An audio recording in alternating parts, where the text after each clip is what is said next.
Is there ever like an idea someone comes to you with, you're like, I'm not doing that on TikTok?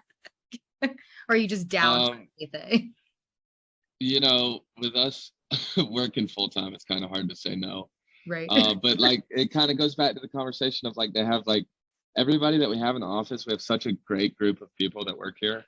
Like, nobody's going to come to you and be like, hey, like, do this on the baseball field, and it just be completely like undoable. Like, there's no shot that you could do that. They have really good feel. Everybody has a baseball background. They know what can and can't be done on the baseball field. And yeah, like, we'll get to the point where we'll push that boundary and we'll maybe go over that boundary. And then we just kind of come back to that idea as a group and come up with like, hey, like, we might not be able to do that, but like, let's bring it back a little bit and make it like more feasible for baseball. And then like, let's do that. But also, since I started in 2018, I think I'm a completely different person than I was before. When I came in, I was a super shy, reserved kid that had no idea how to dance, had 2 left feet.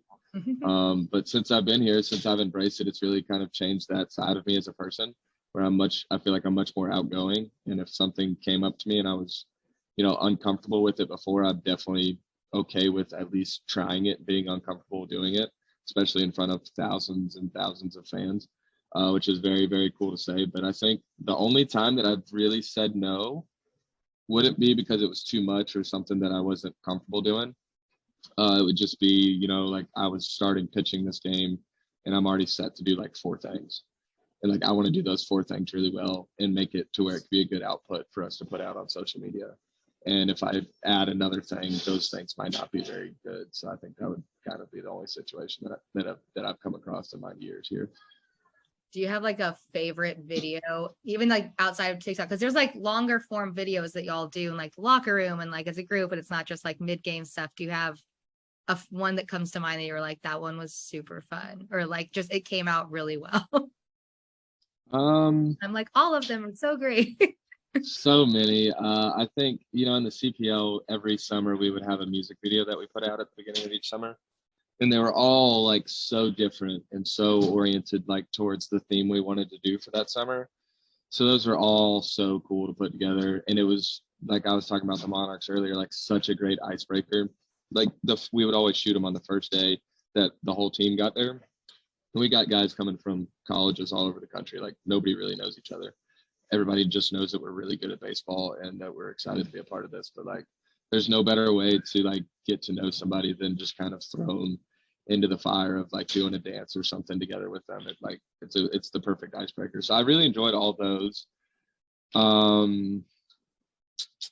TikTok wise, probably like personally, we did all the dances that we did in game, like the pitching ones that we did. I really enjoyed all those. Those were very challenging, but very fun and rewarding. I think we had one that I did in West Palm Beach that was up to like 43 million views on TikTok, which is just insanely cool to see like the traction and that we're doing the right thing. And a lot of people are liking it and liking what we're doing, which is a super rewarding thing, not only for me, but for the marketing team and the video team and just for everybody that we get to work with every day. Those were really cool.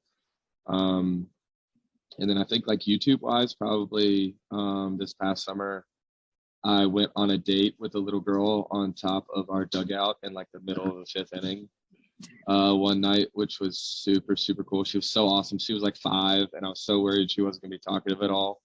But she was like, would not stop talking, was like so like comfortable in it. Like, we literally sat on top of our dugout and at a high table with high chairs. They brought us dinner. We ate dinner, talked to her for like the whole half inning, and then they played like a slow song and we danced to it. And it was like, it couldn't have gone any more perfect. What do you want to do with your career in a post-banana world? You're like, I will stay here as long as I possibly can. Or you're like, major leagues, minor leagues, any career aspirations? It used to be, I think like any other kid growing up, it was 1,000% like, I'm going to play baseball for the rest of my life. I will never need to go to school or get another job because I'm going to play professional baseball and that's what I'm going to do. Mm-hmm. Obviously didn't work out that way, but I thought that's what I wanted until I came here. And I've gotten to do this for coming up on a year now in August. And just the way that it's impacted my life, and the platform that it's given me to, you know, get recognized by like younger age children that are coming to these games, or like they know who I am. And, you know, when we run those camps, everybody coming to camp and like knowing who me and Bill are, and like saying like, you know, like, you're my favorite player. I saw you do that video of this and that. And like, it's so cool. And like parents reaching out saying that like we're the reason that they fell back in love with the game of baseball, like all that kind of stuff I thought was unattainable. And the only way that I was going to do that is if I was like a big time player in the MLB. But it's not. It just goes to show, you know, that if you care about the fans and you do stuff that the fans like, that you can get that kind of platform, or you can have that kind of impact on the younger generation without having to be the top tier player, you know, like even in the world, which has been super cool. So I thought that's what I wanted, but then I came here and I quickly realized that as long as I can be here doing what I'm doing, I will gladly do that over anything else. That's awesome. So wait, there's like a ESPN Plus show or series or something coming out about this, like Banana Land. Is that, do you know when that comes out? I like just found out about this last week. It's supposed to be the beginning of August. So what it was the tour that we just went on. So the 3 months that we were playing, the ESPN guys were with us like every second of every day, except for when we like laid down to go to sleep at night. So they captured all kind of footage, went on the road with us, did all that stuff, shot all that footage, and then we came back. One of our stops halfway through the tour was in Savannah, so we played a weekend in Savannah. They broadcasted those 2 games on ESPN Plus, so it was kind of like slowly, like, you know, getting the word out to like a nationwide audience.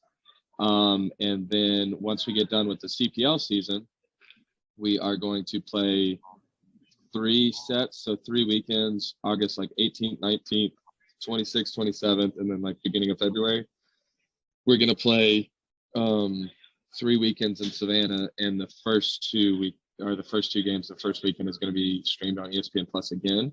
And then I think what the plan is after that first game on the 18th or the 19th, whenever it is, once that's streamed at 9 o'clock, once the game's over, they're going to drop the first episode of the documentary, is like what the rough plan is right now. But they've got everything under the moon, from how we work, you know, in the front office leading up to the tour, to game footage from us playing on the tour, to us traveling from city to city on the tour, to everything you can imagine. So we're super excited about that. And I think it's just going to put us under even more of a lens than we have been recently, with all the news stations and everything reaching out. So I think that'll be very cool.